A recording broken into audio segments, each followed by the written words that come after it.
Thank you very much, Mel. Yeah, we may be in the midst of the winter doldrums, but things are buzzing at City Hall these days. We're dealing with a host of issues: the deep freeze, getting the homeless off the streets, keeping transit moving, and trying to get affordable housing built. And Mayor Tory is here to talk about those and other matters. We're going to sum up the entire city in the span of 4 minutes. Mayor, you ready? We'll do our best. Let's talk a little bit about transit and what we're seeing with this cold and what's going on with that.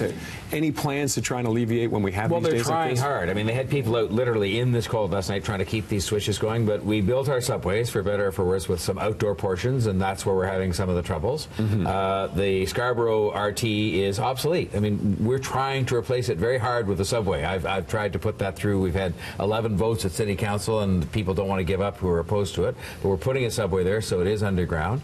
And so it's one of these things you just have to sort of work away and do your best, and I get the frustration totally, but these are extraordinary days. When I see them lighting the tracks on fire in Chicago, yeah, you know that people are resorting to extraordinary measures. So the thing is, build new transit, keep the current transit in good repair, and do everything you can when you have this extraordinary weather, and we're trying to do all of that. And short term with things like this, is there anything that can be done when we see these temperatures that we're seeing?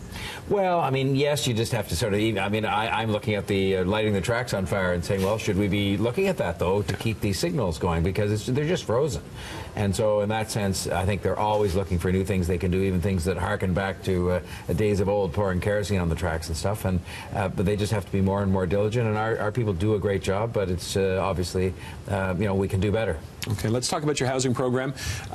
Getting the go-ahead yesterday, and some people saying it's not enough. It'll be about a third of the housing will be affordable housing that could be built. Yeah. And some people saying we need more than that. Well, we do need more, but I've been very clear in saying that the thing that was approved yesterday, which was huge, Roger, people know the St. Lawrence community that was built many years ago.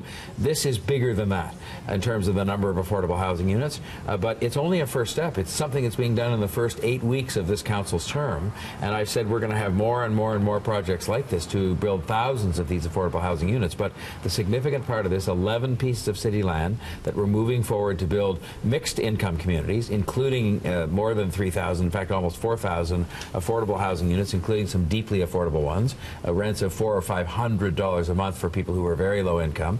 So I'm proud of it as a first step. I'm proud that it got a very big mandate at the City Council yesterday, and now we're going to get on with it, which is what people really want. They don't want to see it passed and then 2 years from now we're going, yeah, you know, we're just about ready to do that. We're going to get this done. Will there be guarantees that the ones that are affordable will stay affordable? Yes, because we're doing two things I think the public would like. First, we're leasing the land, not selling it in almost all the cases, I think, although this is subject to bidding. And the second thing is the affordability part will go with the 99-year lease. So the land will be leased to whoever builds the building for 99 years, and the affordable apartments will be required to be maintained as affordable for 99 years. So they're locked in, but yes, there's still lots more to be done. Lots more to be done. I acknowledge that. Housing of all kinds, including, I should say, supportive housing. One of the reasons we have a big problem in the shelter system and with homelessness is because people with mental illness are not getting the support they need and not having places to go other than a shelter.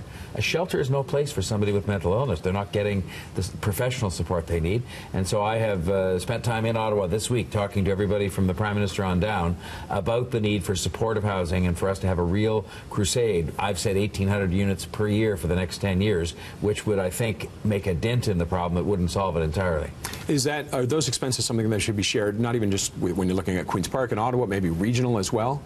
I mean, well, did you hear stories about, you know, I went to a shelter a week or so ago, and I was talking to the people and asking them how they came to the shelter.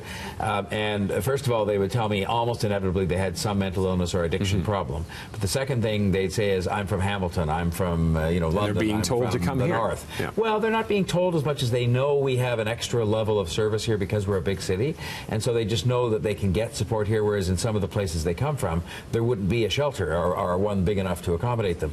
So that's part of the problem, but really what we have to do is build the supportive housing and build more affordable housing so that people don't have to be in shelters, and of course address this ongoing refugee challenge that we have in serving those people. Is the money that we're getting, is that enough to help with that? It's a start, and I've indicated it's not enough, but I think the federal government has been dealing with us in good faith. I talked to Mr. Blair when I was in Ottawa, and we're obviously anxious to get the support that is equal to the challenge that has been posed by the number of these refugees and asylum claimants we're caring for.